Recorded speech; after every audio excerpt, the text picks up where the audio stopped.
Selamat datang di channel Media Catur Indonesia. Pada kesempatan kali ini, kita akan membahas mengenai taktik catur fork atau garpu. Taktik fork merupakan taktik dasar atau basic dalam permainan catur yang kita gunakan untuk menciptakan ancaman ganda terhadap pihak lawan. Menteri dan kuda merupakan perwira dengan kemungkinan melakukan taktik fork yang tertinggi. Mengapa demikian? Karena kedua perwira ini dalam satu posisi mampu memiliki 8 arah serangan yang sulit untuk diantisipasi pihak lawan. Taktik catur fork atau garpu adalah taktik yang digunakan untuk menciptakan ancaman rangkap pada dua atau lebih buah catur lawan dengan menggunakan satu buah perwira. Untuk mempermudah pemahaman kita mengenai teori ini, maka kita menggunakan contoh ilustrasi berdasarkan partai asli antara Polgar melawan Macieja di Budapest tahun 2002. Pada diagram ini, giliran melangkah ada pada pihak hitam. Kemudian, hitam melakukan langkah Menteri Hitam ke A4 untuk melakukan serangan fork terhadap benteng putih di D1 dan D7. Tentunya salah satu dari benteng ini tidak dapat diselamatkan dan keunggulan akan berada pada pihak hitam. Taktik fork akan lebih kuat jika melibatkan ancaman skak. Partai ini merupakan partai asli antara Holstein berhadapan dengan Moor. Pada diagram ini, giliran melangkah ada pada pihak hitam, sehingga tentunya hitam akan melakukan langkah gajah hitam ke petak E4 untuk melakukan fork terhadap Raja Putih di B1 dan juga serangan terhadap Menteri Putih di petak F5. Kita lanjut ke pola taktik fork yang berikutnya, di mana pertahanan raja lawan terbuka untuk serangan skak, sedangkan di sisi lain terdapat buah catur dalam posisi yang tidak terlindung. Menteri itu efektif dalam menciptakan atau mengeksploitasi situasi tersebut dalam satu gerakan. Posisi pada diagram berikut ini terjadi pada partai asli antara Rook berhadapan dengan Krasenko tahun 2001.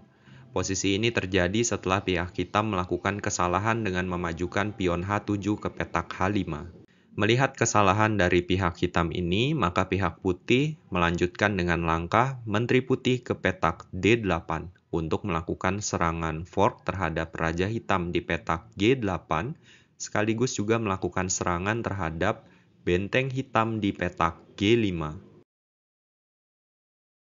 Fork dapat terjadi meskipun tanpa adanya buah catur dalam posisi yang tidak terjaga, yaitu didahului dengan ancaman terhadap wilayah yang dapat dihubungkan dengan ancaman mat atau lethal fork. Diagram berikut ini merupakan partai asli antara Izeta melawan Sanz Alonso tahun 1999. Giliran melangkah ada pada pihak putih dan giliran ini dimanfaatkan putih untuk melakukan serangan fork dengan langkah kuda putih maju ke petak E6. Pada posisi ini tampak jelas bahwa pihak putih memiliki dua buah ancaman. Ancaman yang pertama adalah ancaman mat, Menteri Putih maju ke petak G7.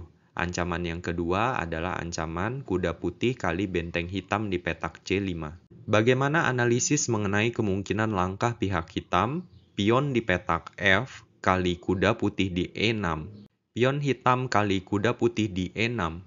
Tentunya pihak putih akan melakukan langkah gajah putih kali pion hitam di petak E6, skak terhadap Raja Hitam. Pada diagram berikut ini tampak jelas pada giliran berikutnya pihak hitam akan mat. Karena kenapa? Karena pihak hitam hanya memiliki satu kemungkinan jawaban saja, yaitu Raja Hitam bergeser ke petak F8. Sedangkan pada giliran berikutnya tentu pihak putih akan menjawab dengan langkah Menteri Putih maju ke petak H8 skak mat. Bagaimana analisis mengenai kemungkinan langkah hitam, benteng hitam kali benteng putih di C1, skak terhadap Raja Putih? Tentunya putih akan menjawab dengan langkah benteng putih kali benteng hitam di C1 untuk memberikan ancaman rangkap 2, yaitu ancaman mat pada petak G7 sekaligus juga memberikan ancaman terhadap Menteri Hitam di petak C8. Taktik fork dapat didahului dengan penggiringan buah yang kita inginkan ke petak yang dapat dijangkau oleh serangan taktik fork. Cara menggiring dapat melalui skak pendahuluan, bisa satu, bisa juga lebih dari satu. Pada partai Barif melawan Onischuk tahun 2002, di sini putih melakukan langkah kuda putih ke petak D6, skak terhadap Raja Hitam. Pada giliran ini, hitam memiliki dua kemungkinan jawaban, yaitu Raja Hitam ke petak E5 atau Raja Hitam ke petak F4.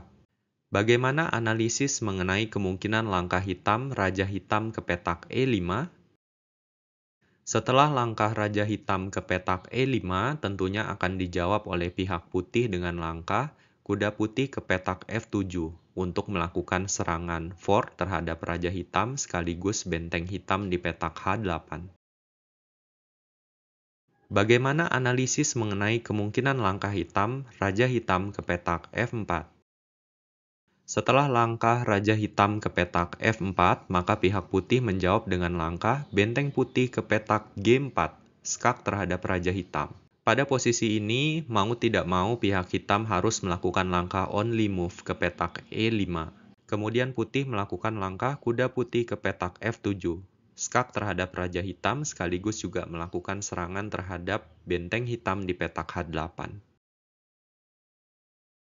Pada tahap pembukaan atau opening, terkadang dapat dilakukan kombinasi taktik fork pada petak lemah F2 putih atau F7 hitam. Mari kita simak partai asli antara Mirumian berhadapan dengan Stehlik tahun 2000. Pion putih E4, pion hitam E5, kuda putih C3, pion hitam D6, gajah putih C4, kuda hitam F6, pion putih D3, kuda hitam C6, pion putih F4, gajah hitam G4, kuda putih F3, kuda hitam A5, pion putih kali pion hitam di E5. Pada giliran ini, pihak hitam melakukan langkah pion hitam kali pion putih di E5. Langkah ini adalah keliru. Langkah yang benar seharusnya adalah gajah hitam kali kuda putih di F3. Mengapa demikian? Setelah kesalahan yang dilakukan oleh pihak hitam, maka pihak putih mengerti akan potensi kombinasi yang dapat dilakukan pada diagram ini. Sehingga putih menjawab dengan langkah gajah putih kali pion hitam di petak F7, skak terhadap Raja Hitam. Pada posisi ini, pihak hitam memilih untuk melakukan langkah Raja Hitam kali gajah putih di petak F7. Kenapa demikian? Karena seandainya pun tidak dimakan, pihak hitam sudah kalah satu pion, ditambah lagi akan kehilangan hak untuk melakukan rokade. Jadi pihak hitam memilih untuk makan saja gajah di petak F7. Kemudian kuda putih kali pion hitam di petak E5 untuk melakukan serangan fort terhadap Raja Hitam sekaligus gajah hitam di petak G4. Raja Hitam kemudian mundur ke petak G8. Kuda putih kali gajah hitam di petak G4. Kuda hitam kali kuda putih di petak G4. Menteri putih kali kuda hitam di petak G4. Pada giliran ini pihak hitam melakukan kesalahan lagi, yaitu dengan langkah pion hitam di petak H7 maju ke petak H5. Kemudian menteri putih ke petak E6, skak terhadap Raja Hitam. Raja Hitam mau tidak mau harus ke petak H7. Dan untuk kedua kalinya pihak hitam terkena serangan fork dari pihak putih, yaitu dengan langkah menteri putih ke petak F5. Pengosongan wilayah dapat menjadi salah satu cara untuk menggunakan taktik fork. Mari kita simak partai antara Sirov melawan Topalov tahun 2002. Pada diagram ini, giliran melangkah ada pada pihak putih dan putih melakukan langkah yang cermat, yaitu dengan melakukan langkah dorongan pion D6 ke D7 untuk menciptakan dua buah ancaman sekaligus. Ancaman yang pertama adalah ancaman promosi di petak D8. Ancaman yang kedua adalah ancaman forking di petak D6 oleh kuda putih. Kemudian kuda hitam kali pion putih di D7. Kemudian putih menjawab dengan langkah kuda putih ke petak D6 untuk melakukan serangan fork terhadap Raja Hitam dan juga gajah hitam di petak C4. Pengorbanan disertai dengan pertukaran buah adalah cara yang umum digunakan untuk mengawali taktik fork. Melihat kemungkinan untuk terjadinya fork di petak D5, maka pihak putih tidak ragu untuk melakukan langkah Menteri Putih kali kuda hitam di petak F6, skak terhadap Raja Hitam. Pada posisi ini, di partai aslinya, pihak hitam sudah menyerah setelah langkah putih tadi. Kenapa? Karena hitam sudah kalah kualitas. Seandainya pun Raja Hitam kali Menteri Putih di petak F6, maka yang akan terjadi adalah kuda putih ke petak D5, fork terhadap Raja Hitam sekaligus juga Menteri Hitam di petak C7. Pengorbanan tanpa disertai pertukaran buah juga dapat digunakan untuk mengawali taktik fork. Pada partai asli, Almeida berhadapan dengan Abreu, tahun 2002 pihak putih melakukan langkah benteng putih ke petak H7, skak terhadap Raja Hitam. Pada posisi ini, pihak hitam sebenarnya memiliki 3 kemungkinan jawaban. Kemungkinan yang pertama adalah Raja Hitam ke petak G8, tapi kemungkinan itu tidak mungkin. Kenapa? Karena seandainya Raja Hitam ke petak G8, kuda putih akan kali Gajah Hitam di petak F6. Fork terhadap Raja Hitam sekaligus juga Menteri Hitam di petak D5. Kemungkinan yang kedua adalah Raja Hitam kali benteng putih di H7. Dan kemungkinan yang ketiga adalah Raja Hitam lari ke petak F8. Bagaimana analisis mengenai kemungkinan langkah Raja Hitam ke petak F8? Tentunya pihak putih akan mendapatkan Gajah Hitam secara gratis, sekaligus juga memberikan ancaman fork terhadap Menteri Hitam dan juga benteng hitam. Bagaimana analisis mengenai kemungkinan langkah Raja Hitam kali benteng putih di petak H7? Tentunya putih akan menjawab dengan langkah kuda putih kali Gajah Hitam di petak F6, skak terhadap Raja Hitam sekaligus mengancam benteng hitam dan juga Menteri Hitam. Penghilangan penjagaan dapat juga mengawali taktik fork. Pada partai asli, Ionescu berhadapan dengan Aronian tahun 1999 di mana giliran langkah ada pada pihak hitam. Hitam melakukan langkah yang baik dengan langkah kuda hitam ke petak H3, skak terhadap Raja Putih. Bagaimana analisis mengenai kemungkinan langkah Raja Putih ke petak H1? Tentunya hal ini tidak mungkin dilakukan karena pihak putih akan mat dengan langkah hitam selanjutnya yaitu benteng hitam kali Gajah Putih di F1. Bagaimana analisis mengenai kemungkinan langkah pion putih kali kuda hitam di petak H3?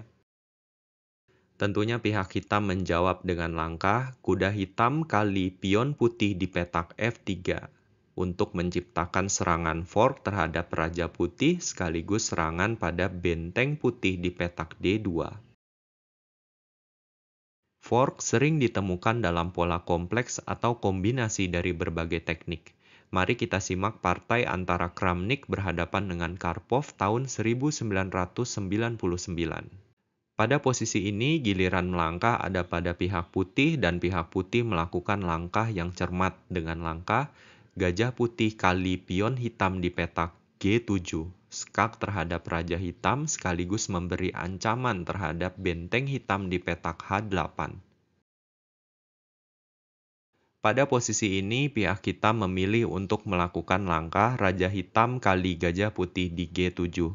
Karena kenapa? Seandainya Raja Hitam bergeser ke petak E8, maka benteng hitam di petak H8 akan gratis bagi pihak putih. Seandainya Raja Hitam bergeser ke petak G8, maka ada ancaman discover check bagi pihak putih untuk menghilangkan Menteri Hitam di petak E7. Kemudian kuda putih ke petak F5. Skak terhadap Raja Hitam sekaligus memberi ancaman terhadap Menteri Hitam di petak E7. Tentunya pada posisi ini pihak hitam harus melakukan langkah pion hitam kali kuda putih di petak F5. Benteng putih kemudian kali Menteri Hitam di petak E7, kuda hitam kali benteng putih di E7, kemudian pihak putih melakukan langkah Menteri Putih ke petak E2 untuk menciptakan ancaman fork terhadap 2 buah kuda hitam sekaligus pada petak C4 dan juga pada petak E7. Partai asli ini kemudian berakhir dengan kemenangan pihak putih secara mudah karena sudah unggul kualitas. Demikianlah akhir dari video tutorial kita pada kesempatan kali ini tentang taktik fork. Semoga materi ini dapat bermanfaat dan kita dapat berjumpa lagi di lain waktu. Salam gens unasumus, kita adalah satu keluarga. Terima kasih.